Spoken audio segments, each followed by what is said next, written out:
Welcome to the Winged Wheel Podcast. Here to talk all things hockey are your hosts, Brad Crisco, Ryan Hanna, and Evan Lobsinger.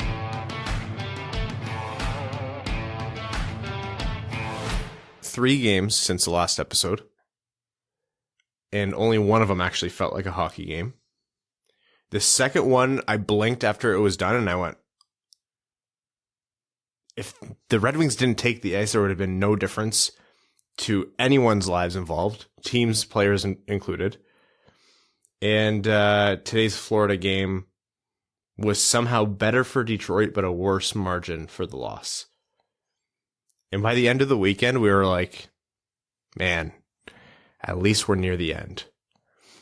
There are 6 games left over the next 12 days, 4 of which are against divisional playoff seeded teams.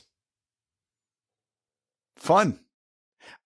I'm excited. If you're an NHL schedule maker, hey, I got nothing against you personally. I just want you to let me know where you live, what times you'll be home. We just want to talk. Maybe let's meet like outside behind the coffee shop near where you work. It's just the 3 of us. Evan, we'll need you to bring the same energy that you have for Toronto fans with bunting. Yeah, I don't care. The Red Wings suck. You're done, eh? Oh yeah. You're there. You've already played the last 6 games. So have they, apparently. No. Well. At least, like, this weekend did it for me, but, like, I'm at least grateful it took this long into the season for me to hit the point of, I don't want to watch any more games. Like, you know what I mean? Like, I'm going to watch it because... Yeah, we cover the team. Yeah, like, but at the same time, I'm like, I'm not excited for it. I don't have any, like, hopes and dreams around it. Whereas, like, throughout the rest of the season, there was enough keeping me going. Like, hey, they might not blow up tonight. Seider and Raymond are fun.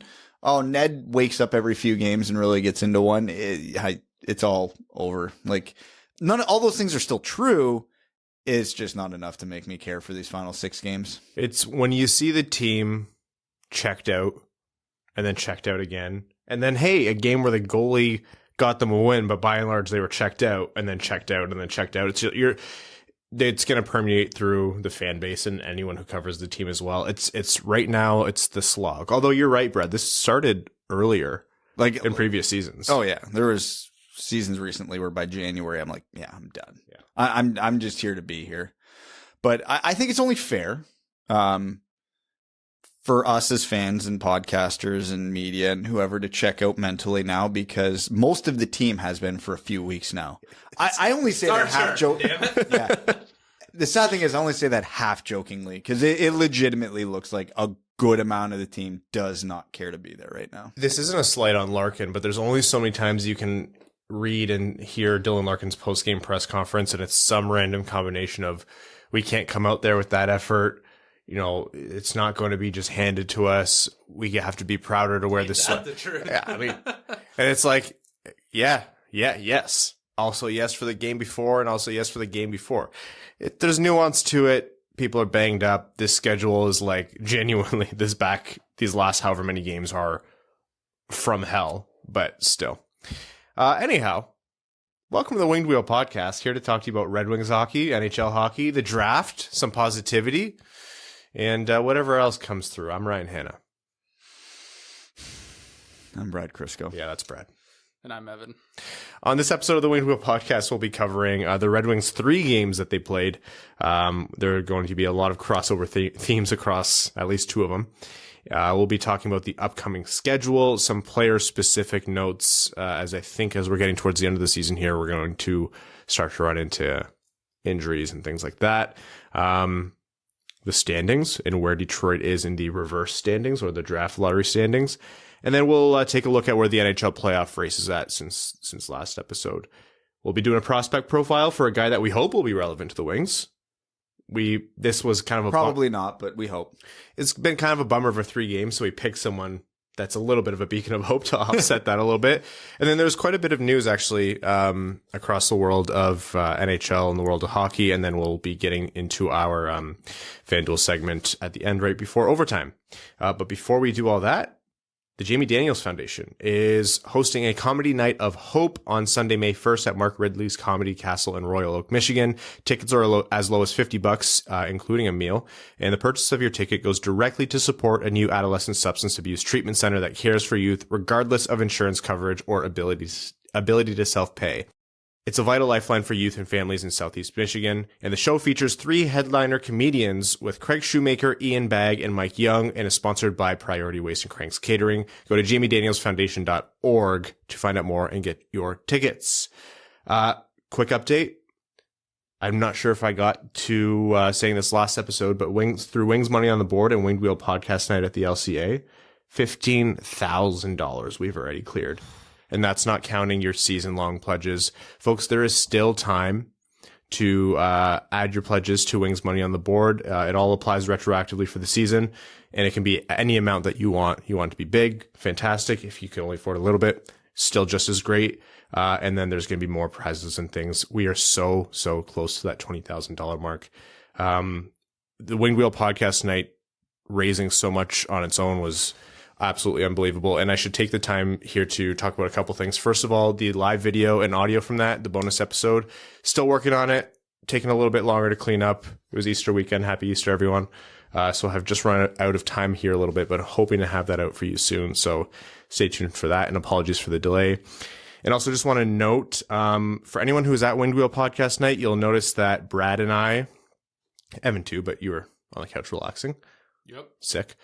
But Brad and I were 10 times more calm for this one, and that's because we had my significantly better half running the show. So just a massive shout out to Mel for A, not getting rid of me yet, and B, making that event so much more incredible than we ever could have. We're just a few meatheads. So her event managing and logic brain and just being smarter and better in every way made that event as possible. So anything that you saw there that was good or better, or you're like, hey, this makes a lot of sense, yeah, that didn't come from us. No.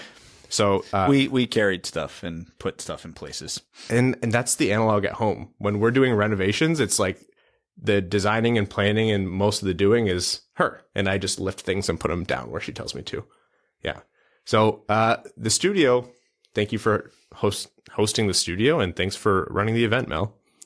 And Abby wasn't there, but Big Sausage always has a presence. Mika took her place spiritually. Yeah. I mean, kind of the same. Yeah. Okay. The Detroit Red Wings. The Detroit Red Wings played 3 games. And I think the first one is the only one that we're going to spend a ton of time on here. The Red Wings visited Carolina in Carolina. And that was the first of a series of brutal games against the league's best. You know, from Carolina through to the last game against New Jersey, there are 2 easier games against New Jersey, and the rest are just against absolute powerhouses. And Alex Nedeljkovic walked into Carolina and pitched a shutout. 46 save shutout against his former team. 46 saves. Yeah. It's easy to be happy about that game because the Red Wings won, and a couple players who we really needed to scored. But the Red Wings got soundly outplayed that game again. Brutally. Yeah. They would have been run out of the barn if it weren't for Alex Nedeljkovic's arguably best performance of the season, because he faced a lot of high quality chances and stopped every single one of them. And obviously, given that it was Carolina, that probably meant that much more to him. Detroit's performance across all 3 games wasn't actually that much different. No. At all. And through the first 2 periods, seeing what Ned was doing and going into the third, I would not have bet myself. If you asked me to bet, I would not have bet on Detroit expanding their lead. And that's not a slight at Ned. I'm just like, there's only so much pressure. Any goal, whether that's Alex Nedeljkovic that night or, Dominik Hasek, it doesn't really matter. Every goalie will eventually cave after that much pressure unless they're having a night. And that's what Ned had. Yeah, it might go down as the single best performance by any Red Wing in any game this year. There's not many candidates, and that's going to be right at the tippy top of the list. And, as you're beyond that in terms of how the Red Wings win games this year, it was kind of your prototypical game because the Wings haven't had many games this year where they were the better team, let alone a dominant team. They rely on skill players making key plays, which Larkin and Seider connecting for that goal late in the second. Not out of character for either of them, so that makes a lot of sense. Yeah. Which I believe was Mo Seider's first 5-on-5 goal of his career. Was it? It actually was too. I think it was. Yeah, he's been all overtime or power play so far. Power play. Oh, OT is 3-on-3. That's right. That's funny. Yeah. But yeah, so that gave Detroit a bit of life going into the third period, which actually did carry over for once because Big Earn got one off a not like anything special, but a smart play by Mitchell Stevens to just, he was in a bad spot on the ice and just put the puck in the goalie's feet and maybe something will happen. And hey, sure enough, Big Earn was the guy coming through to pop it in. And then the third goal, we'll call that balancing. It was regressing to the mean. The cosmic ledger finally had a tick on the other side of Zadina's column. That's a goal that admittedly goalies stop 90% of the time. Yeah. But Zadina's had 10 of those the other way this year that normally go in, just find ways not to. So the fact that he had a knuckler go through the defenseman and dip under the goalie's glove, nobody should say. You can say, yeah, it's a lucky goal, but it's a justified lucky goal. It was long overdue for Zadina to get one like that. He took the right shot. He shot through the screen, and he had no other play. Antti Raanta should have saved it, though. Yeah, 1,000%. It wasn't an easy save because, again, Zadina took the middle, fired through the defenseman, and that puck was up on edge when he let it go, so it's hard to read, but should be saved. And it wasn't, and that was the hockey gods finally throwing Zadina a crumb. Yeah. The Prashanth stat that I'm going to read out here, and this is a safe one. We're all... For now. No one's going to be hurt right now. So most saves by a Red Wings netminder in a shutout. First is Terry Sawchuk with 50 in 1959. The second is Alex Nedeljkovic the other night, 46 saves against Carolina. And he's also fourth in that list. I was going to say, he has two in the top five. Yeah, with his 43 save shutout in mid-March. So, yeah, I actually want to go back to that Larkin play. And we're going to talk about Larkin here again in a second because I think a lot of people are just concerned about his overall health. But that physical or mental? Never mind, it's both. It's both. Why'd I even ask? That guy needs an all-inclusive anything right now. Like just anything. Yeah. He's in the lineup right now because he can do things like that. Not the entire game, but for him to break through and control that puck through the zone and make the pass he did to Moritz Seider, who was in the right place at the right time, as you would expect from Moritz Seider, like Larkin breaking through 3-4 guys and that drop pass behind his back was phenomenal. If not for Ned, that would have been the play of the game. Yeah, and that's a prototypical Dylan Larkin assist. Like, it's just what he does. If you asked, how would Dylan Larkin typically get an assist? You'd say, come through the neutral zone with speed, gain the zone, probably burn past one defender or two and catch someone coming up the middle. Just I don't know how many times he's actually done that, but just that feels like a Dylan Larkin assist. And it was needed. You're right. Like that broke the game open. And especially as Carolina was piling on the pressure, you needed a break like that. The goalie gave him every chance. The game should have been 3-0 by that point. Minimum. Yeah. And he gave him every chance. And that was the one game of the three where they took advantage of it.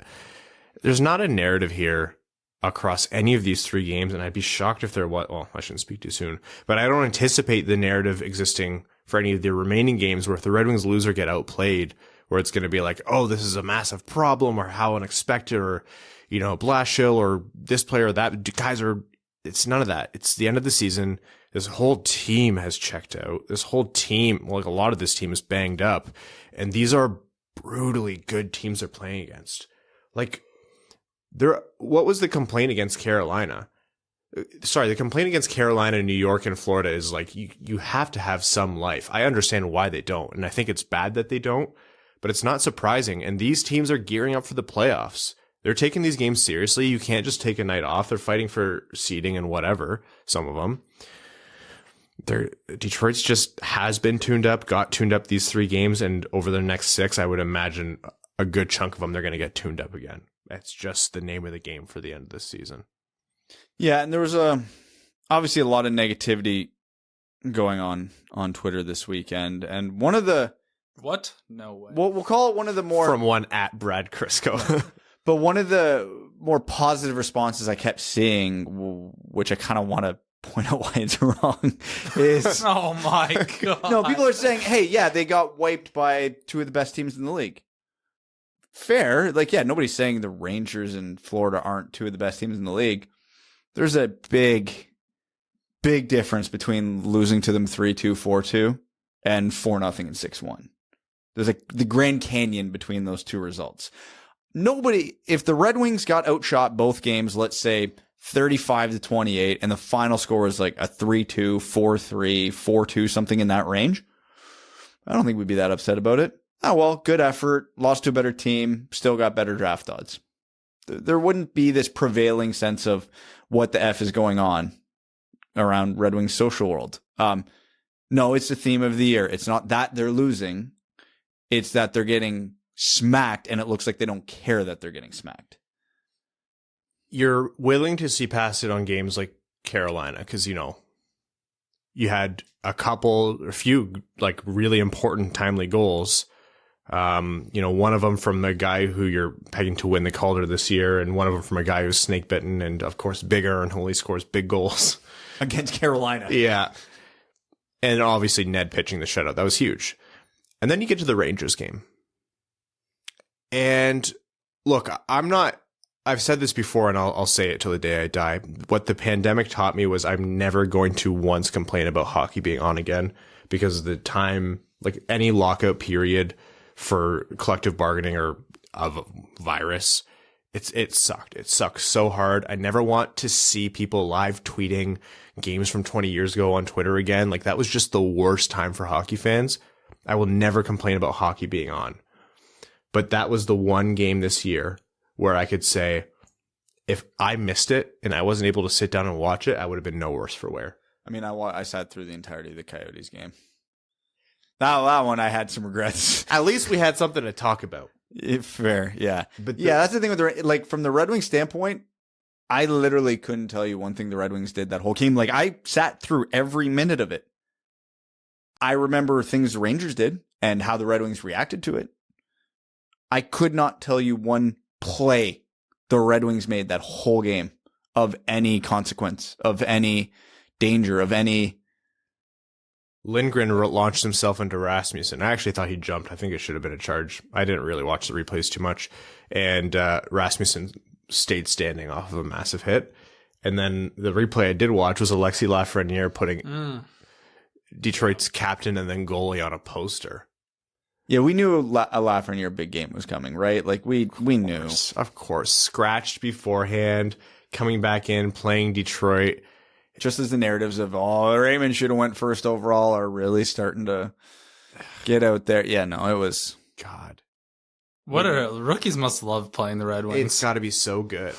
Their coaches are probably just like, hey, we actually want to scratch him again, but we got Detroit coming up on the calendar. We got to pull him back up for that. That's a cure for what ails you. And look, all credit to Lafreniere on that goal. Sick goal. Absolutely unreal. That's the kind of Lafreniere we saw in junior when people are like, why did he go first overall? And it's because it's like he can actually do that stuff way more regularly than he's been showing. But Dylan Larkin and Thomas Greiss are going to want to forget that one fast and hard. Yeah, they both did exactly what you can't do in that situation. Larkin overcommitted on the fake shot. And then and in a bad position too, like facing the wrong way. And he he didn't commit to the hit, and then he didn't really get the poke off properly. And then, yeah, it just turned it into a half-ass shot block, which doesn't work from the slot. No. And not when Lafreniere's bearing down yeah. on you. And then, so Lafreniere makes the move off the shot fake. And that's the first time I've ever seen a goalie bite that hard on a shot fake from that far out.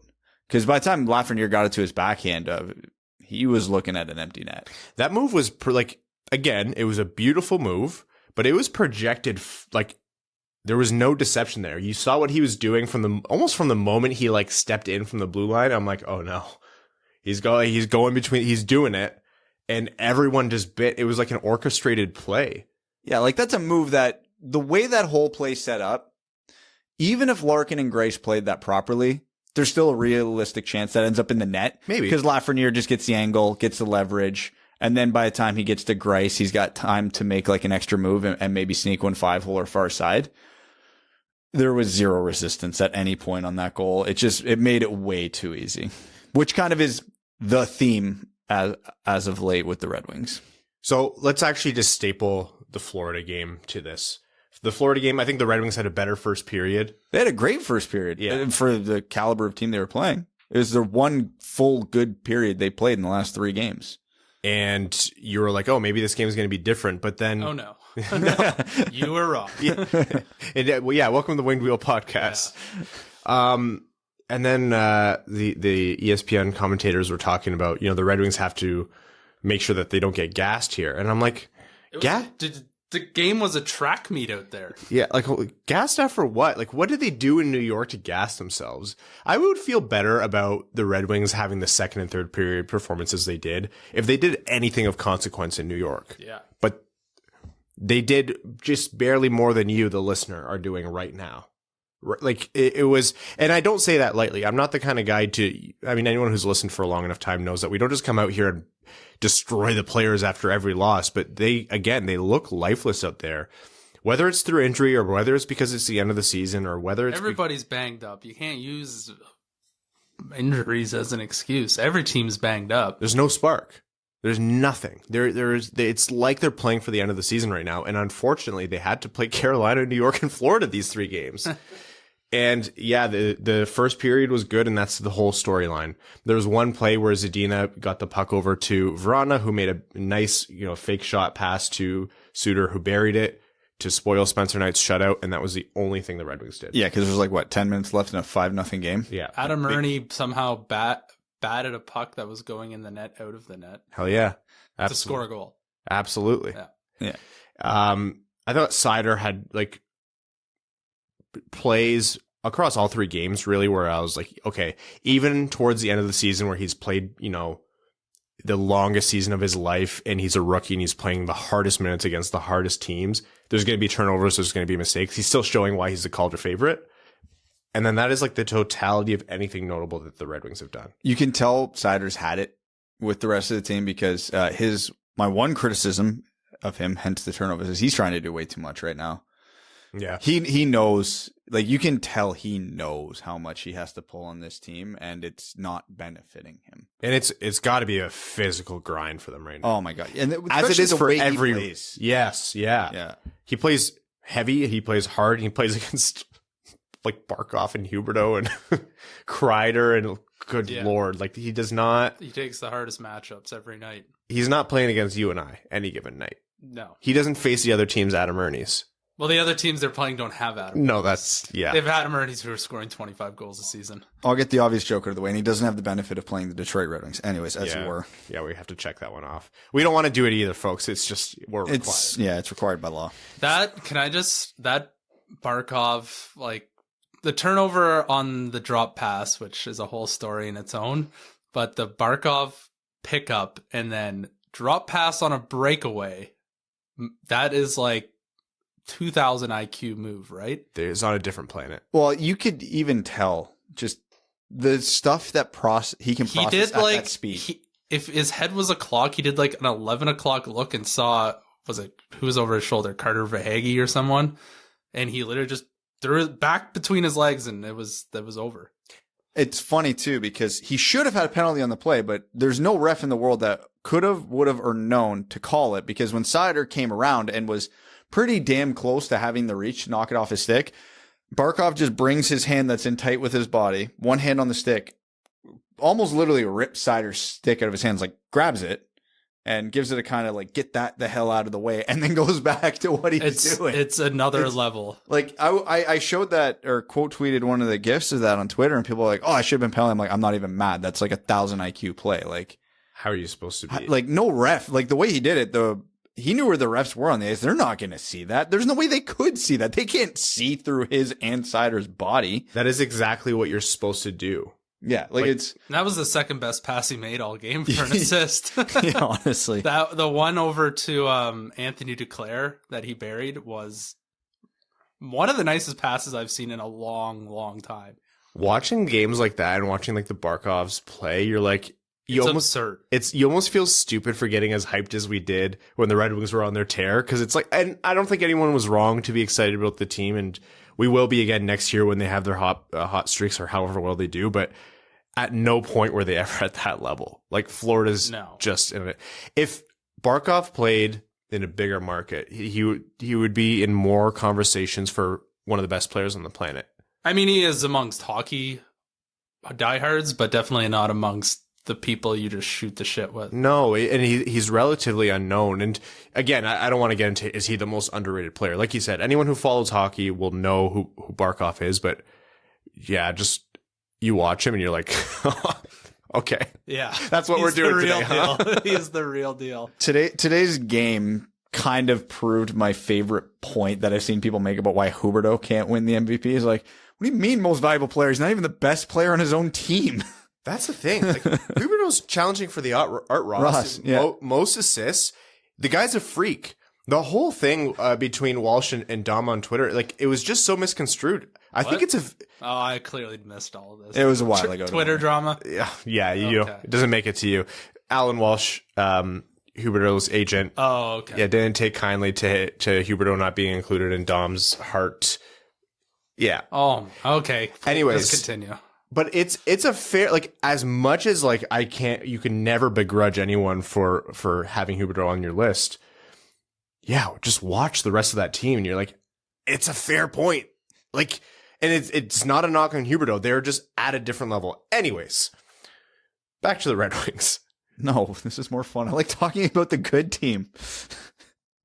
Detroit obviously lost that game 6-1 in the end. Yeah. It was still somehow in my mind better because it had that one period than the Rangers game. And a nice goal, even if it didn't matter at all. Detroit, again, is playing for the end of the season right now. They're lifeless. They're getting tuned up by better teams, which is expected. But like you said, Brad, to a degree which isn't really... You can expect the loss. You can even expect one or two big losses. Like, they're significantly better teams, but you just need to show some life, and they don't have that right now. The unfortunate part is, because the answer here might be, well, we're almost at the end of the season. And we are. We're 12 days away. But there are 6 games left, and, you know, who do they have over that 6 games? They have Florida again. Hopefully they rest players. Yeah, Florida's getting to the point they can. They have Tampa Bay. They have Toronto. They have Pittsburgh, and they have all fighting for seeding. New Jersey twice. And the funny thing is, those New Jersey games are actually going to be important because of the draft lottery standings. Big win by Buffalo today. Yeah, massive. Detroit. Yes, and we're going to get to that. Anyhow, so this is where Detroit is at. It's weekend at Bernie's right now.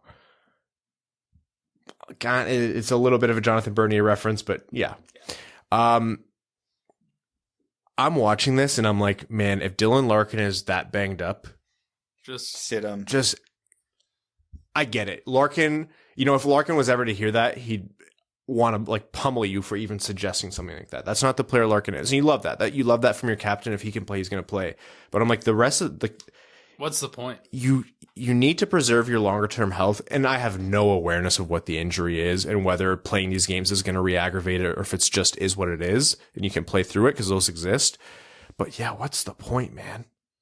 The point is if he's not out there, it's going to look even worse. Yeah. Because he's the only one who has a pulse out there. And it's not like whether or not Detroit goes to 7th best rather than 9th best draft lottery odds is more on Ottawa and Buffalo than it is on Detroit. Yeah. I don't know. I get it. Like, it was after the Lafreniere goal where I was like, that's not Larks. That's not Dylan Larkin out there. Like, again, you see flashes of it. That sweet drop pass to Seider was something good, and he actually, he was on one, especially for the first half of the Florida game today. It also gets masked when the other team just dominates your team the entire time. Yeah. And this is completely with absolutely no verifiable information as to what the injury is or whether it's even relevant conversation at this point. But I just think, if someone is hurt to the point where it's making that much of a difference on the ice, I'd want to see the conversation about shutting them down. And the Red Wings haven't been bad for that. Like, I don't want to say they would push Larkin through it or anything, but it's like in for a penny, in for a pound at this point. Yeah, especially with the context of it too, because, obviously Lucas Raymond slowed down recently, as you would expect of a 19-year-old rookie and who's never played more than 40-something games in a season before. And I feel like over the last 20 or so games, like Bertuzzi's fallen off a cliff. So Larkin's not even getting a ton of support on his own line at this point. Obviously not that Raymond's been bad, but definitely not what he was for the first, we'll say 60, 70% of the season. But it's if he's got to carry 4 other guys every time he's on the ice, he probably should have that conversation. The Bertuzzi thing is funny. I still this is a massive success for Bertuzzi as a player in his season, and it's going to have massive implications for A, his next contract, and B, his future on the team, which we've had that conversation ad nauseum, and we're going to continue it. But yeah, post break, it's been an injured Larkin and an underwhelming Bertuzzi, save for a handful of games here and there, or whoever else is filling in for Bertuzzi on that line. So Raymond does drive play sometimes, but he is a rookie forward on the first line playing incredibly hard matchups in the NHL. Unless you are a generational talent coming out of the draft, every rookie is going to run into what he's running into. Lucas Raymond doing exactly what would you expect of a 19-year-old forward playing north of 60 games for the first time in his life against the other team's top defensive pairing and top line night in and night out. I shouldn't even say that. He's exceeding what you would expect of someone in that role even now, but obviously it's starting to catch up to him, and you can tell. Yeah. So the Red Wings' next game before the next episode is Tampa Bay, and that yep. And that is one of 2 games on their Florida trip. So that's Tampa Bay on Tuesday night at 7 Eastern. We'll be back with you on Wednesday, and they have Florida on the Thursday after. So again, it's going to be, unless you get some shocker games, which again, we saw Ned do that. Not at this time of the year. These 2 weeks are going, remember the good times and understand that this just is what it is. That's what you say when someone dies. I mean, it's funny because you get you get criticisms about Hronik, for example, and hey, I'm there too. I'm almost out on Hronik. We're hanging on to something that's just not there anymore. And there's criticisms of Zadina, and I'm just yeah, you're right. He completely miffed on that player. Brutal turnover, try to do too much, whatever. There's criticisms of defensemen. Doesn't matter which one, pick one. It's fine. You're probably right. It's just when it's the whole team that's bad, what are you supposed to do? I don't know, start a podcast or something? Actually, my favorite message that we got over the past few days? No. When we were talking about the caffeinated bubbly.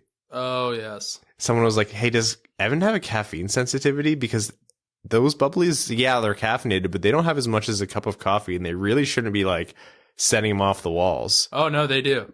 Average cup of coffee has 40 milligrams of caffeine. Those bubblies have 34 milligrams. Cup of coffee, caffeine.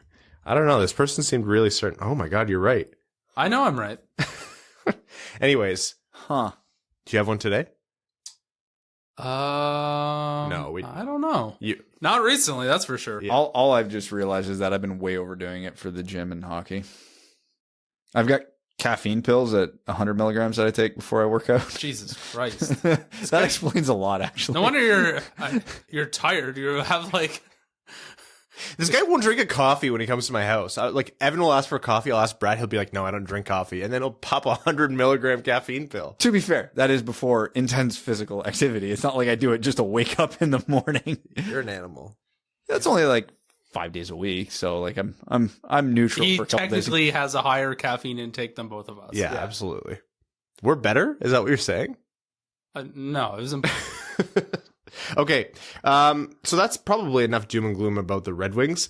Why don't we hit that tankathon? Yeah, let's do a tankathon. Yeah, Brad doesn't want to do it, so we're specifically going to do it. Can't wait till we draft 11th. Go. Again.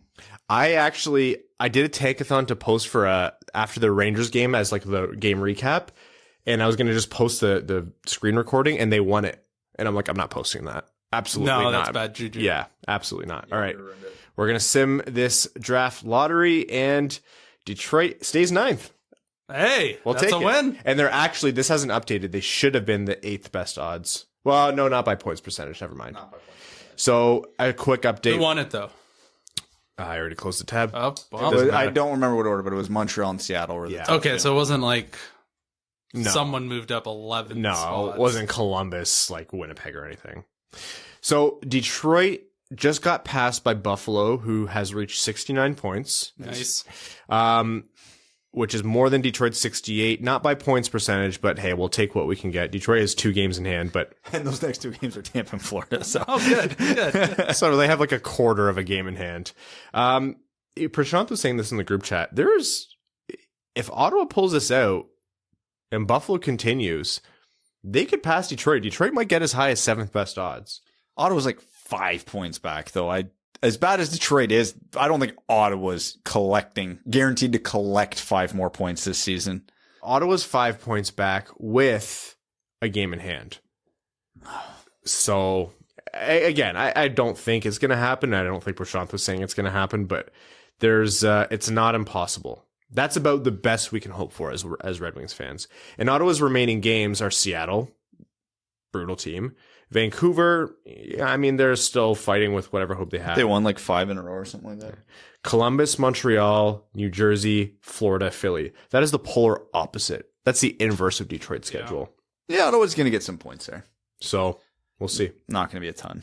Owen Power, hey, buddy. You're the best player in the world. I've never said one ill word about you. Carry those Buffalo Sabres, buddy. It's weird to be doing this again. We're Sabres fans right now. Every one of us listening to this, we're huge Sabres fans for the rest of the season. We'll take that. That's about all we have to cheer for, NHL-wise. Oh, God. All right. On that note, why don't we jump into a quick note about today's show being sponsored proudly by the FanDuel Sportsbook, a sponsor that gives Red Wings fans what we desperately need right now, more excitement in the game of hockey. There's so many reasons why FanDuel is America's #1 sportsbook. They're simple to use with great odds on different betting markets, giving you more action every game day. They're also tons of fun with unique bet types, same game parlays included, as well as exclusive promotions on the biggest events. And when you win, you get your winnings back safely in as little as 24 hours. Now listen to this. FanDuel is letting you place your first bet risk-free up to $1,000. Just place a bet on any game and FanDuel will refund you up to $1,000 back in site credit if you don't win that first bet. If you win, you keep the cash. If you lose, you'll get up to $1,000 back in site credit. What we want you to do is download the FanDuel Sportsbook app today to get started with that risk-free bet, and be sure to sign up with promo code WWP so they know the Winged Wheel podcast sent you. That's FanDuel Sportsbook, promo code WWP. You must be 21 and older and present in New Jersey, Pennsylvania, Illinois, West Virginia, Indiana, Colorado, Iowa, Tennessee, Virginia, or Michigan. First online real money wager only. Site credit is non-withdrawable and expires in 14 days. Restrictions apply. See sportsbook.fanduel.com for details. If you have a gambling problem, call 1-800-522-4700 in Colorado, 1-800-BETS-OFF in Iowa, 1-800-9-WITH-IT in Indiana, 1-800-GAMBLER in New Jersey, Pennsylvania, Illinois, Virginia, Tennessee Redline 1-800-889-9789, 1-800-GAMBLER.net West Virginia, or call 1-800-270-7117 in Michigan. Okay. In the optimistic view about the Red Wings being bad and possibly being bad next year, Connor Bedard just scored his 50th goal and 100th point of the season. Oh my God. He's 16 or might have turned 17 by now, but And he still might not be the best player in his draft. yeah, maybe if the Red Wings are still terrible next year, it might not be the worst thing. It might not be the worst thing. It might not be the worst thing. I don't know. I'm still flip-flopping on that. Even Adam Fantilli at 3 is like... Again, next year's draft is... Okay, why don't we take a look at the playoff race in the East? Again, it's over. The teams are locked. Everyone has clinched, save for Washington, who will clinch soon. It's just looking at matchups right now. It's basically looking at what Thunderdome is Toronto going to have to step into. But we talked about that last episode. This is going to change probably up until the final game here. In the West, Nashville and Dallas are still holding those last 2 wildcard spots, and Vegas and Vancouver look like they're drifting further and further away. Vancouver's won 5 straight, I believe. Vegas needs every point. I think they lost last night and Dallas won. Vancouver? No. Vegas. Yeah. Vegas. Yeah. They got shut out by Edmonton. That's right. Yeah, which, again, they're 7-2-1 in their last 10, but even that one loss, you're like, that is crushing. Because they are down a game. Nashville and Dallas have a game in hand on them, and they're both 4 points up. With 6 games left for Vegas, 7 games left for Nashville and Dallas, that might be it. Dallas plays Vegas one more time. Oh, that's huge. I think. That is going to be a massive, massive game. I don't think Vegas's way to the playoffs is through the wild card anymore.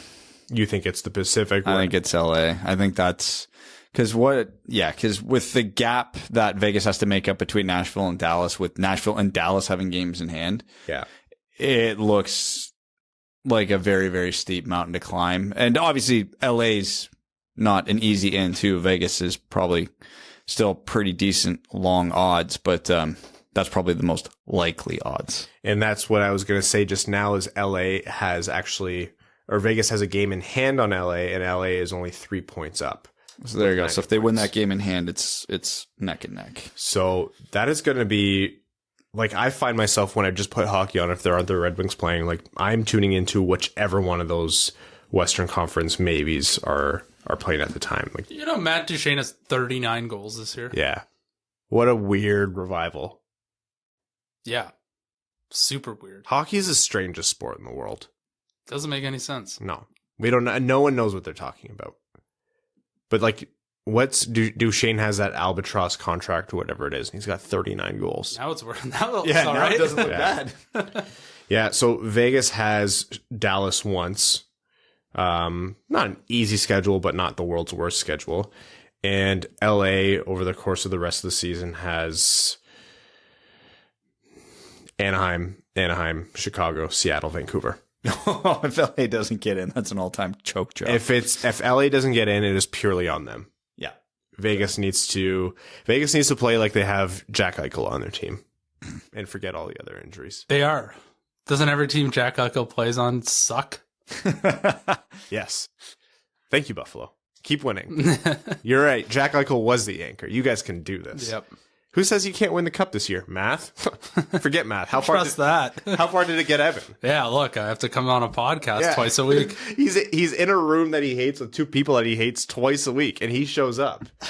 Yeah. It's brutal. Okay. Let us talk about some things that are relevant to the Red Wings, including the upcoming draft. Not the next one, after this upcoming draft. And, we've talked about Shane Wright and everything, and yeah, he's likely to go first overall. But why don't we talk about some people's consensus second overall pick, Logan Cooley out of the US NTDP, a centerman. So if you don't win Shane Wright, Logan Cooley is not a bad player to walk away with. What is, hopefully Detroit, but whoever, is drafting that spot going to get out of Logan Cooley? Brad, you go. Logan Cooley is very easy to summarize. So I'll start with that. He is above average at every aspect of the game of hockey, except one thing: size. He is 5'10". He is well above average skater, whether you're talking north-south speed or agility. He's got an excellent shot, excellent hands, excellent playmaker, tons of creativity and hockey IQ on the ice. There's nothing about his game that anybody shouldn't like. Sure, he's obviously got some minor tweaks and improvements he could make, but they're not even worth talking about because they're so minor. But he's a 5'10" center. I think because of how well-rounded and strong his game is, there's no doubt he's a center. He's not one of those candidates, is he going to play in the wing in the NHL? No, this guy is tailor-made for center. He's just 5'10". So if you get that thought right the hell out of your head that he's 5'10", and that matters, he's a no-brainer top 2 pick. And I'm not biased, but 5'10" is practically 6'2" in my mind. That's just what I think personally. Not according to girls on Tinder. That's why I got off Tinder. It's starting to hurt. Yeah, Logan Cooley, again, if you have a chance to walk away with Shane Wright this draft, you do. But Logan Cooley, he's probably one of the very few players where you're exactly right, Brad. The size thing, it's not relevant in this case. It's not relevant in a lot more cases than I think people give it credit for, but that's just hard to predict. But if you're ever going to be almost certain, this is one. He does everything. He does it with an elite hockey mind. His hockey IQ is always on display, and he does it fast, and he does it with agility. It's not just north-south speed. He does everything at a high tempo. It's always creative. It's always, almost elite level talent on display. Whatever he is doing on the ice, he's making an impact, and he's doing it at speed and smarter than everyone else. That translates to be an NHL center. People act like they act like nobody is under 6 feet or over 6 feet in the minor leagues that they play in, the development leagues. Like, all of a sudden, everyone in the NHL is 6'4" and a monster. Like, there's monsters everywhere. I think you need to have certain qualities if you're not going to be big to make it in the NHL. And this guy already, and you can develop some of those even after you get drafted. But Logan Cooley seems to have all of them right now. Yeah. He's a little water bug out there too. That's the Evan Lobsinger water bug stamp of approval right there. Yeah. So I don't know. Maybe it's just because I will take any semblance of lottery luck at this point. But if Detroit wins second overall, I'm cheering just as hard as if they won first. Because I think Cooley would potentially make a massive, massive impact on the trajectory of this team. Everything he does. And okay, remove all of the high-end, borderline elite, if not elite skill. That's a Steve Yzerman player right there. The dude gives 125% every shift. It's like he knows people are about to say he's 5'10", and he's already down the ice and has set up a goal. Like, he works his absolute ass off. And I can't imagine any scout who has any semblance of knowledge of hockey who would be concerned about his size based on what he can do on the ice. Yeah, that's why he's ranked number 2. For a lot of people, yeah. And to me, that's cemented. I don't see anyone ousting him out of that number 2 spot. Slavkovsky's giving him a run. I don't buy into it, but he's there. But I mean, if you like Braden Point, boy, do we have the draft pick for you. Yeah. Like, you're not passing that up, like, especially at the positional premium. Like, no, I'll be shocked if this draft isn't right. Cooley 1-2. I know the hype and how good Slavkovsky is and how much he shot up the boards, but to me, the 1-2 has been cemented for a while, and even Slavkovsky's meteoric rise hasn't changed that. Evan, if they get number 2, actually, what's your threshold for defenestration for this draft lottery? If they get 1 only, or would it be 1 or 2, where you're out the window? What are you asking me? You know, how much hype do you need to jump out the window out of joy for the draft lottery? Well, the Red Wings aren't going to win the draft lottery. Oh, so okay. That's a dumb question. Yeah, I'm sorry. When they inevitably draft 6th, yeah.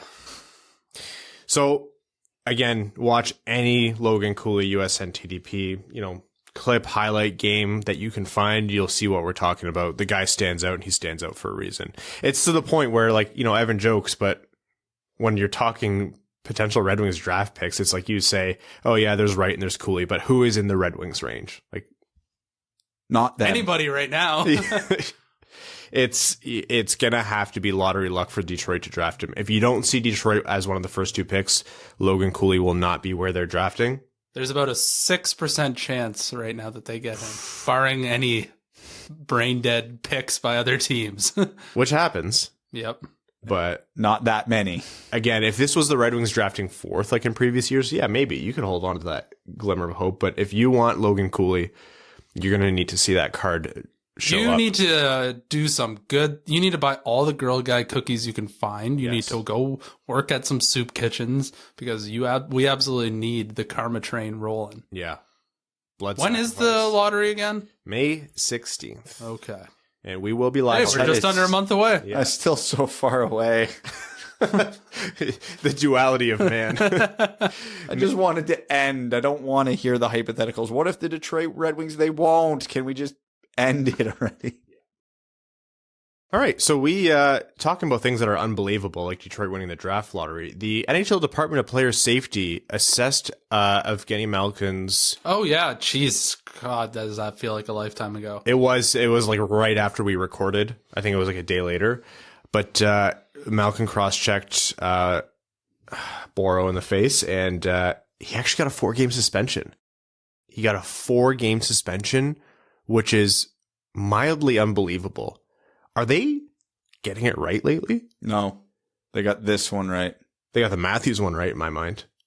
Close, yeah. Like, Leafs fans were like, okay, yeah, suspension. Then why isn't, this, and this is suspension? I'm like, yeah, that's fair. And then they all piled on about Malkin. The only place precedence doesn't matter is the NHL Department of Safety. It absolutely doesn't. No. So it was funny because some Leafs fans were like, then that should be double because it was more egregious. And the Department of Player Safety gave Malkin double. And I was like, lowered my pitchfork slowly. I was like, okay.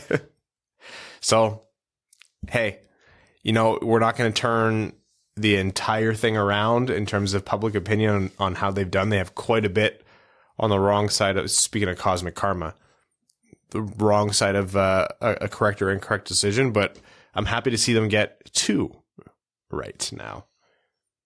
Yeah, they get Malkin a break before the playoffs. No, resting them up for round 1. Although, losing Tristan Jarry right before the playoffs. Frederick Anderson as well has to go for an MRI. Yikes. It's going to shake things up. I don't know what it is about Carolina, but they honestly don't really scare me. I mean, they just lost to the Red Wings. Why would they? Carolina is close now where they need to start winning. Otherwise, they're going to get a reputation of, sure, you're good, but until you win something, no one's scared anymore. Like, they're a powerhouse team, and you hate to run into them in the regular season, but they got to start translating that into something at some point. They've won a lot of first rounds. It's more than some teams can say. Correct. Carey Price is back. That was good to see. That was fun. Yeah. Happy for him. It was really, and his family at the boards with the sign. That was nice. Oh, yeah. Someone said the NHL is better with Carey Price in it. And I'm just like, it was like the lowest impact game in the world. It didn't matter at all. And it's Montreal season is a wash. Like, it's irrelevant. And they're absolutely correct. The NHL is better with Carey Price in it. Carey Price took him to a cup final just however many months ago. And even though he's had a less than stellar past however many years, the amount of talent that guy holds. If Matt Duchene can score however many goals this year, Carey Price can come back and have another stellar season. Yeah, that's what he did last year. And I hope he does it again. If there's anyone who could. It's him. At the height of his game, he was making saves backwards. He won a Hart, right? Yep. Last goalie to win the Hart Trophy. He'll win it again. Imagine. Oh what's a futures bet on that? Might be able to buy a house in Waterloo. Yeah. Ryan Hartman stuck the finger to Evander Kane, and it wasn't even like, I can't remember who did it way back. Was it Andrew Ference? Yeah, to the fans, he said his glove got stuck. Yeah. It wasn't even that because his glove was off. Yeah. He just stuck him the finger and yelled F you. And the ref pushed his hand down. Oh, no swearing. Yeah, the ref was like, no. I'm like, they just got done trying to punch each other in the face. Yeah, Ryan Hartman. Look at all the other stuff in the NHL that's happened where the fine was about the same as what Ryan Hartman got. And if you want to know fundamentally what's wrong with the league, there it is. Yeah, so Ryan Hartman got that fine. It started off with, I think, Evander Kane's ex-wife. I don't know what all that is. I'm not getting into that. Venmoed him money for the fine, which is objectively hysterical. And then Minnesota fans just poured money into his Venmo to the point. And then Ryan Hartman. Why does Ryan Hartman have a Venmo? I mean, rich people have to share, like, hey, I got our $3,000 dinner last night. I'll Venmo you $1,500, right? Okay. Yeah. It's not for me and you. Oh, it's definitely not for me. And then Minnesota fans started Venmoing him money. And he was like, I'm obviously going to pay for this with my own money. I don't need middle class people's money. Yeah. I'm a professional athlete. Hey, he's not a politician here. Yeah. No, they get theirs from corporations. And then he just turned it into a fundraising thing. So I can't remember. I think it was like a children's foundation in Minnesota, which was awesome. And the last I checked, it was over 30 grand or something like that, which is just cool to see. And a hysterical, like, you stick someone the finger, you get a fine. You understand it, but you're right, Brad. It is dumb. And then you just turn it into a good thing. Yeah, exactly. This has got the level of petty that this started with the donation from Evander Kane's ex-wife turned into this great charity draft. This is the dumbest good thing that's ever happened in hockey. Yeah, by far. And it's amazing. I've loved every second of it. I think someone should stick Brad Marchand the finger. He's probably overdue. Yeah, let's pick someone and be like, yo, go just flipping the bird in the middle of the game and put your Venmo on your Twitter handle and we're good. Yeah. Who else has had a publicly messy divorce? Tiger Woods. Someone should flip. No, I don't think that would go well. No. They would never be seen again. Yeah, Tigers looked on far too fondly.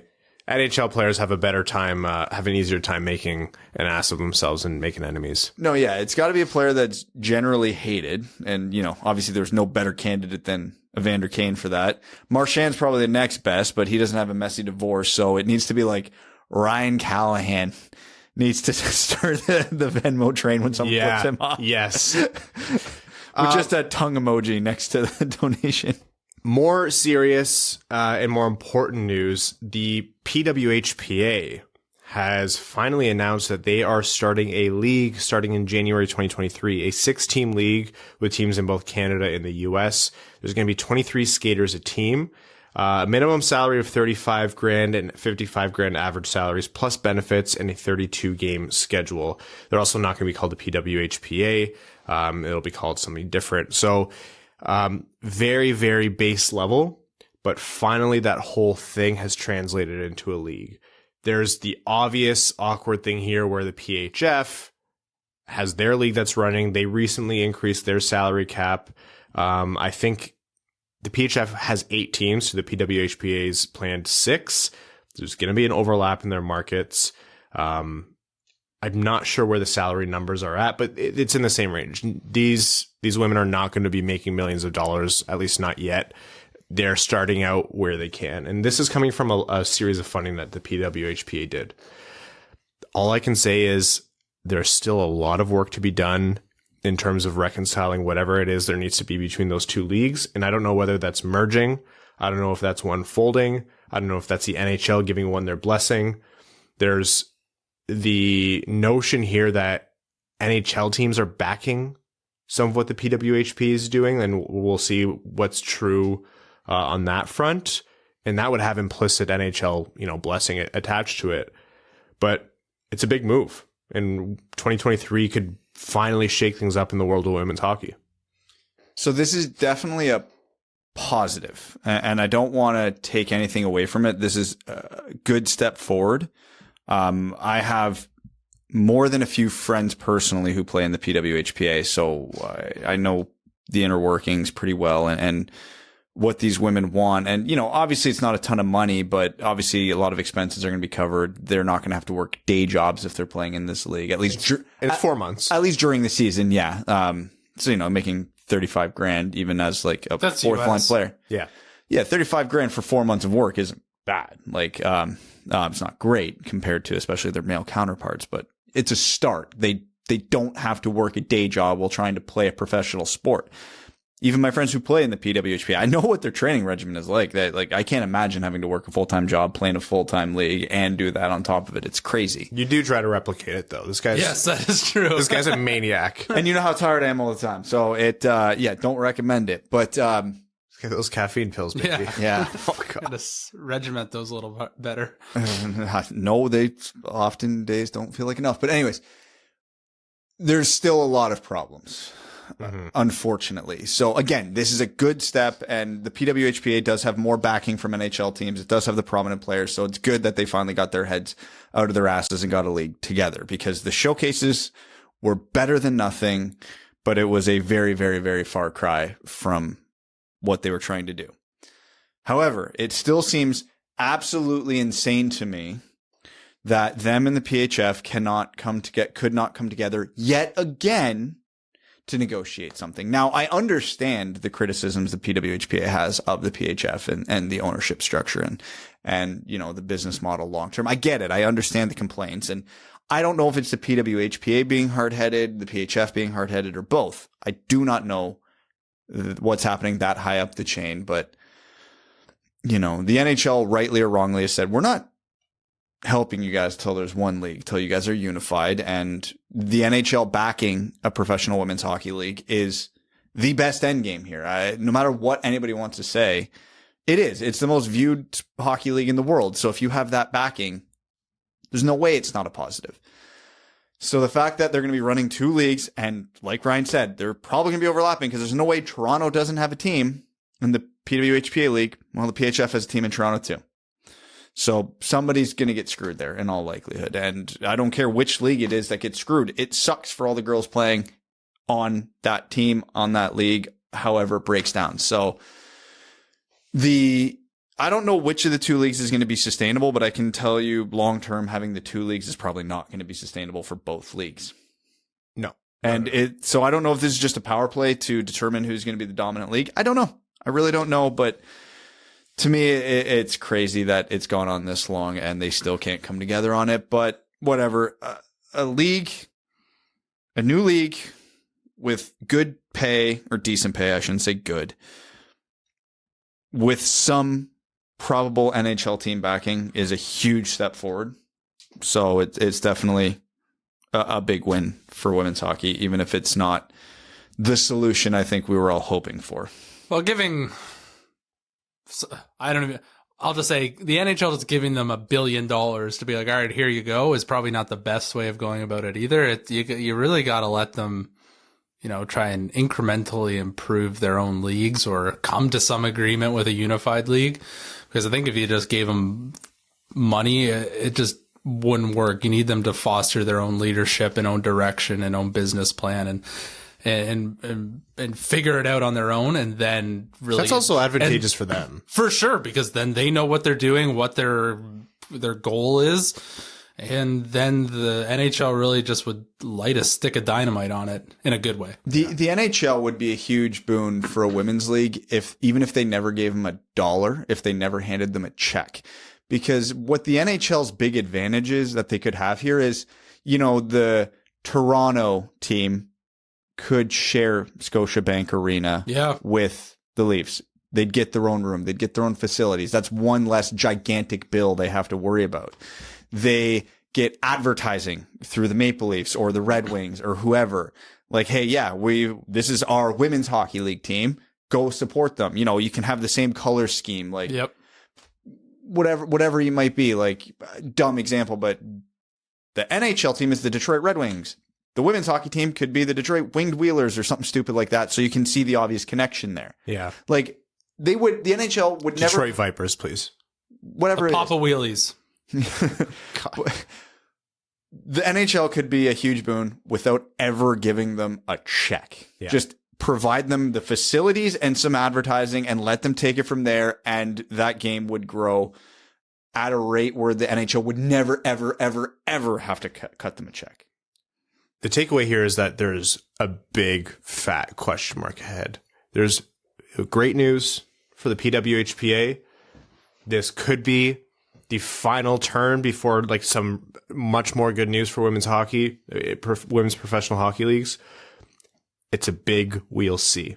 I hope what it ends up with is another professional Detroit sports team to make me sad. All right.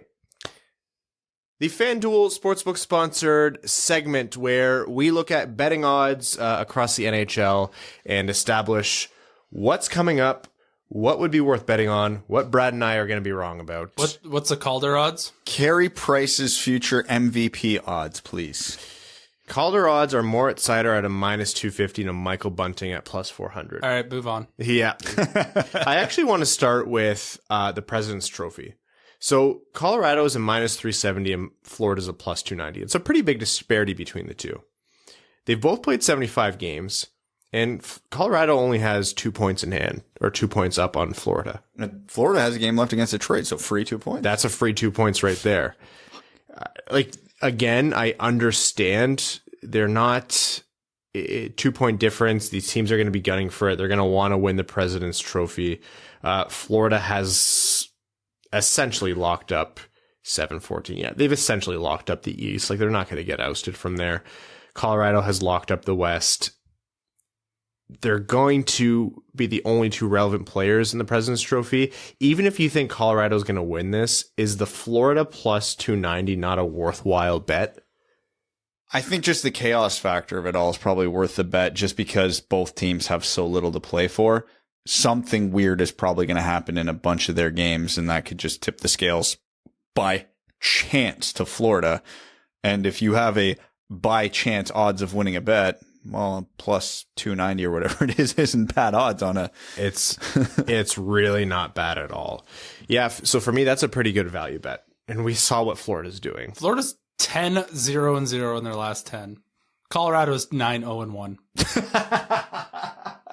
That is like a bookmaker's President's Trophy race dream. Two of the best teams in the league just sprinting to the finish line full guns. I think Florida has all three playoff teams in the East or the Atlantic still.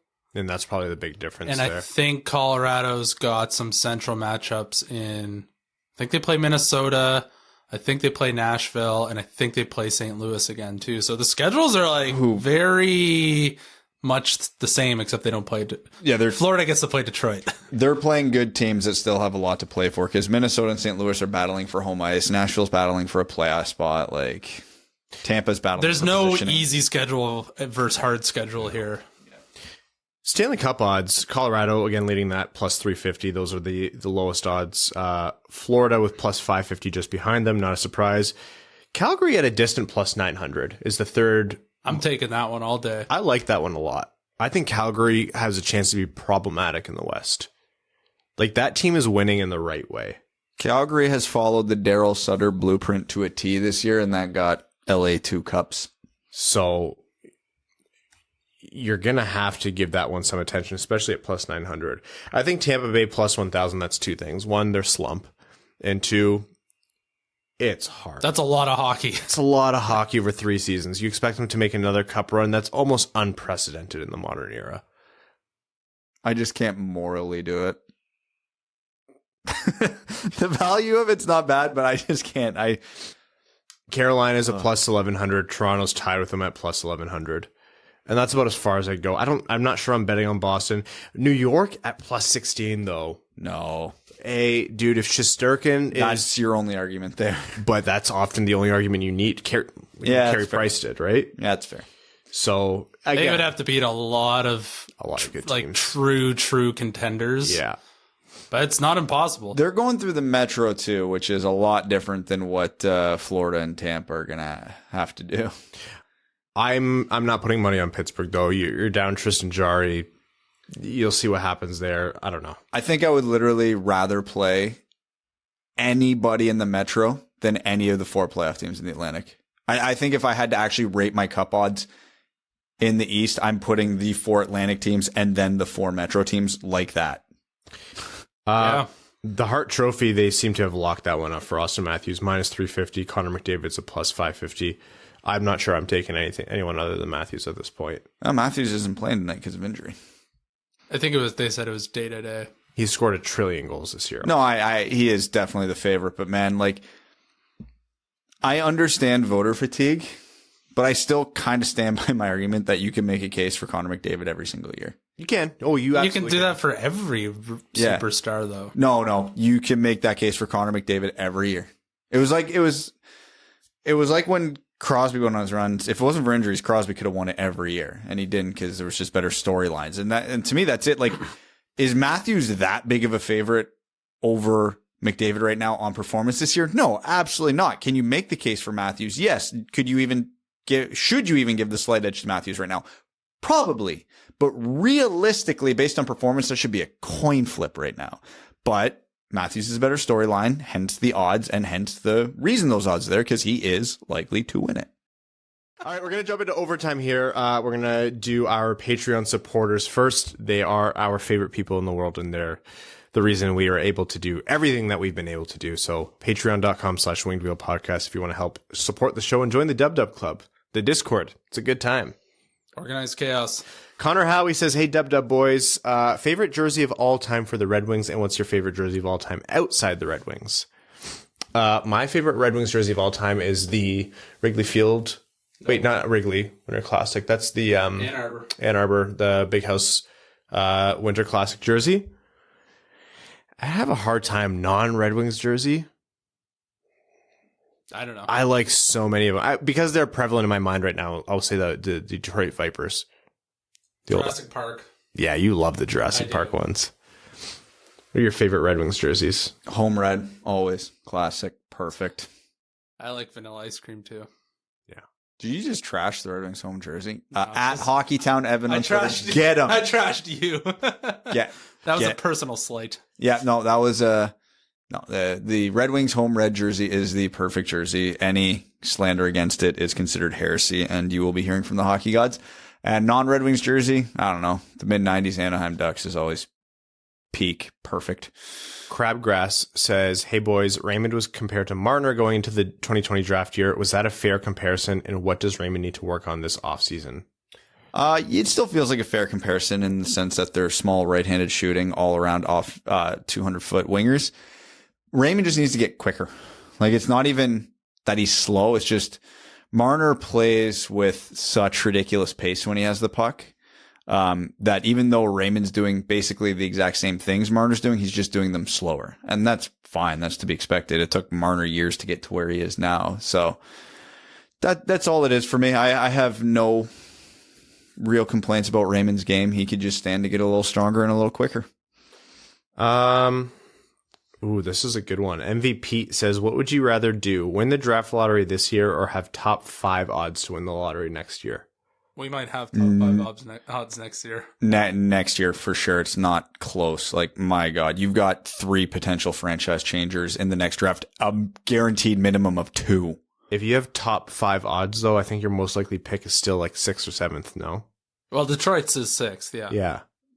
Don't care. So you would rather have most likely draft 7th next year than guarantee yourself Shane Wright this year? Yes. If it means I have decent odds at Michkov or Bedard. I'm taking the Red Wings lottery curse out of this. Just objective, like, numbers for any team. No, it's... Man, don't get me wrong. I love Shane Wright. I love... 2 are better than 1, just purely based on math. My God. Michkov and Bedard are not in the category of any prospect we've seen since Matthews. Like, those are guys that come along literally every like 5 to 10 years. And you get 2 of them in one draft. I just have a hard time removing the lottery pain from my head. Okay. Ben Height says, hypothetically, we're up by 1 with 1 minute left and Seider takes a penalty. Who are you putting out there to preserve the win? So who are the worst players on the Red Wings? The Red Wings. So you could put anybody out there. You, Larkin. So the penalty kill with a minute left to preserve a win. Yeah. Seider's not an option.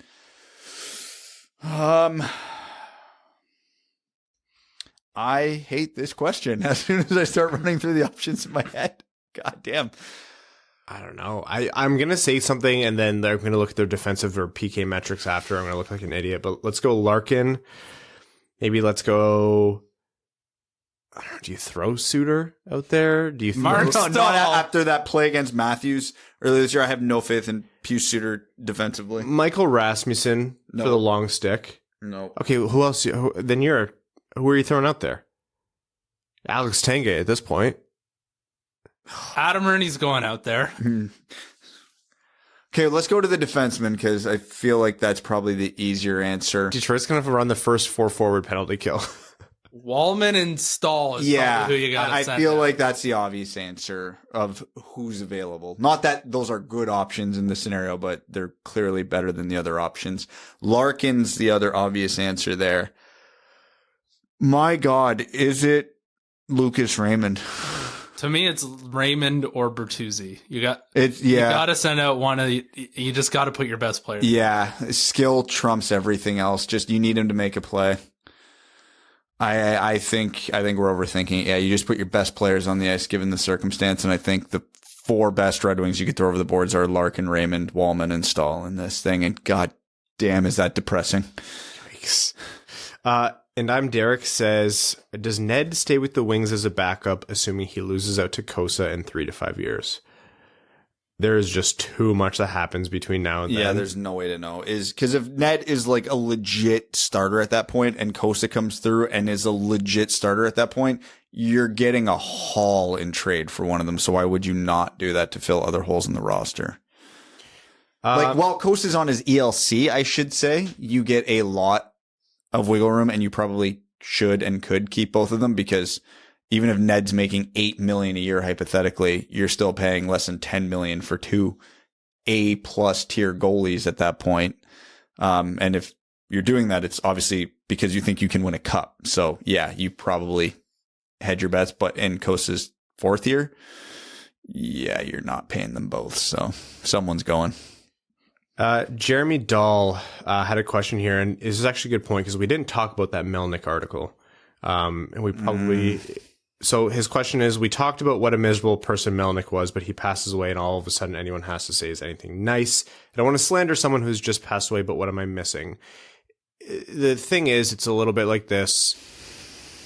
You know, he passed away. It was pretty unexpected, except for the inner circle. at that point, everyone knew what Melnyk was. There was no point in relitigating that because that would just kind of be a celebration of death, which is weird and not right. But with this article that just dropped with The Athletic, a lot of things either resurfaced that people have forgotten or maybe didn't know, or just came to light for the first time because it's been heavily implied that people are only talking on record now that Melnyk has passed away.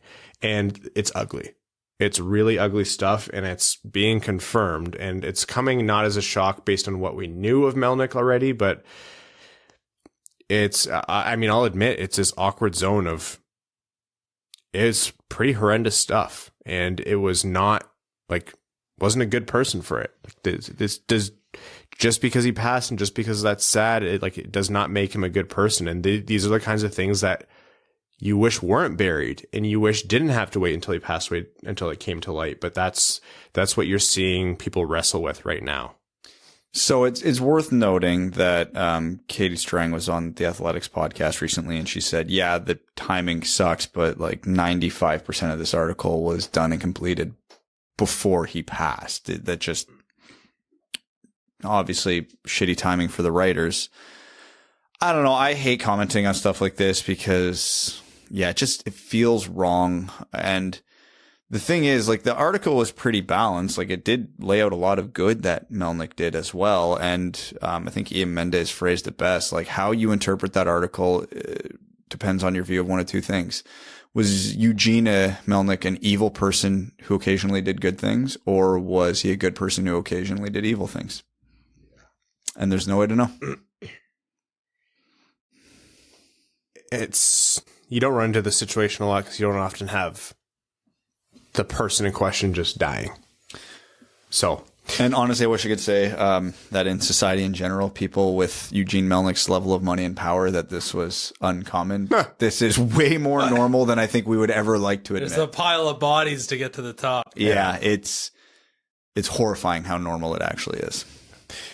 We are running. It's pretty late, and Evan didn't have a caffeinated bubbly taste. So let's jump over to Reddit questions before we wrap up. Big Daddy Toph says, if you could be Stevie for one day this offseason and you got to make one move, a trade or a free agent signing, who are you targeting? Trade or free agent signing? Yeah. Connor McDavid. I'm going to go with the realistic Vincent Trocheck here. I think that one for is a free agent signing. Yeah, that's probably the guy. And that's making a pretty big statement about the direction you're moving. And it's making a pretty big statement about how much, like, what's going to happen with Trocheck, and Carolina doesn't get him locked down first, whatever. But that's who I'd want to bring in for Detroit. That could be a solution at center for Detroit. So if we're going we're going in with the understanding that the Red Wings want to improve next season. The one thing I've kind of put a little more thought into that I think might make some sense depending on the asking price. Trade. Jacob Chychrun makes a lot of sense for the direction Detroit's going. God damn it. He's on a very team-friendly deal. He's a defenseman, which is something the Red Wings could use. Because as much as they have left-handed D prospects coming through, Johansson, Wallander, Sprangel, none of them are going to be as good as Chychrun. I think we can say that pretty confidently. So if you're upgrading those and all of a sudden Albert Johansson's your bottom pair D, fantastic problem to have. It just hurts, It just hurts because they could have had Chychrun. I know. For literally zero. And yeah, you're probably giving up several premium pieces for him. But again, in today's NHL, we see the value teams put on defensemen, and Chychrun's getting about half that rate with term, and he's not old. So it could make sense. I'm going to combine the second part of the question from Let's Kill Time with Ash's 1032 question. So Let's Kill Time says, who do you guys think will/can be traded this offseason to make more room for youth? And Ash's 1032 says, who are the players to watch as the season ends? Not from they're going to lose their job standpoint, but I still think the storylines for Detroit are Hronek and Bertuzzi. More so Hronek at this point. So I think what he was getting at is, where are the roster spots coming from to get the youth in? I took license with it. And obviously towards the end of this season, and then who's going to next year? Not as many as you'd think. There are not a lot of Red Wings who are ready to contend, Red Wings prospects who are ready to contend for a roster spot next year. That list probably is only Edvinsson and Berggren. And the Red Wings have enough expiring UFAs at both their positions where they don't really need to put a hell of a lot of thought into it. So I don't think it's going to be a case of trading a Hronek or a Bertuzzi or whoever to make room for these guys. I think that room is just coming naturally, and it's going to be up to them to win the job in camp. We'll see what, I mean, I think. I'm not saying they won't trade Hronek or Bertuzzi. I think it's very likely on the table. And honestly, with the way Bertuzzi's season is finished, I'm starting to campaign for, trade him. But I don't think that's going to have anything to do with who's coming up behind them in the pipeline. You don't think Sabrango might have a nice camp and make a statement? No chance. No chance. Wow. No chance. You heard that, universe. You have an opportunity to make Brad Crisco look stupid. You can't pass those up. Okay, we're going to wrap up this episode and record the Patreon exclusive Overtime. Thank you all so much for tuning in. We'll be back with you on Wednesday. Again, thank you to all of our supporters, all of our listeners, everyone who has come out to Winged Wheel Podcast Night, donated to Wings Money on the Board. Thank you again to Mel for being the brains of everything productive that we do. And thank you to our the sponsors of this podcast, the FanDuel Sportsbook, and our name level sponsors on Patreon. Arjun Shankar, Yves Bartels on behalf of the Sarah Grand Foundation, the Stay Fresh Cheese Bag, Nick Perks, Brett Bailey, Terry Driver for the number 69 Crying Ryan Hannah's Banana Slam and Jamathon, Matthew M. Rice, Billy Howell, Brandon M., Breaking into Bank for a Hot Pocket, Brian Johnson, Carl Brutanen-Analuski, Citizen High Five, Craig Kibble, Daniel Garcia, Derek Enstam, DJ Denton, Give Blood, Fight Probert, Hana Lee, Hassam Al-Qassem, I'd Leave My Wife for Cider, Jay Gollum, Jacob Turner, Justin and the Angry Mob, Kaylin Wood, King Tone, Kyle Hashman, Marcus, Matt McKay, Nicholas Fritz, R.A., Ryan Hubbard, Scott Martin, Stay Fresh Cheese Bags, Stay Fresh Cheese Bags, Stay Fresh Cheese Bags, Stay Fresh Screech Bags, the master and champion of the Winged Wheel Podcast, the freshest of cheese bags, the legend himself, Joseph F. Fournier, Zach Spring, Sam Bankson, Stay Fresh Cheese Bags, Antonio Gracias, Babe Landeskog, Bags Fresh Cheese Stay, Ben Barron, Cheese Bags, Stay Fresh, Cheese Bag, I Wish I Could Stay Fresh, Connor Leighton, Dave W., Evans, Bingo Card, James Laporte, Jeremiah Dobo, Jeremy Brocker, Josh Yelton, Kevin McCracken, Quaz, Matt Keeler, Matt S., Missing Vladdy More Than Ever, Papa Woody, Revi DeLuca, Stay Fresh Cheese Bags, Stay Fresh Cheese Bags, Stay Fresh Cheese Bags, Stay Fresh Flea Bags, Trevor Pevavar, Zach Handyside, Zach McCann, a driving range superstar. Stay fresh, Cheese Bags. Thanks for tuning in to the Winged Wheel Podcast. Be sure to check out wingedwheelpodcast.com, where you can subscribe to the show on iTunes, Spotify, or wherever you get your podcasts. You'll also find links to other ways to support the show, such as Patreon, official podcast apparel, and more. And don't forget to follow the show on Twitter at Winged Wheel Pod. And of course, the hosts at Brad Crisco, at Ryan Hannah WWP, and at Hockey Town Evan.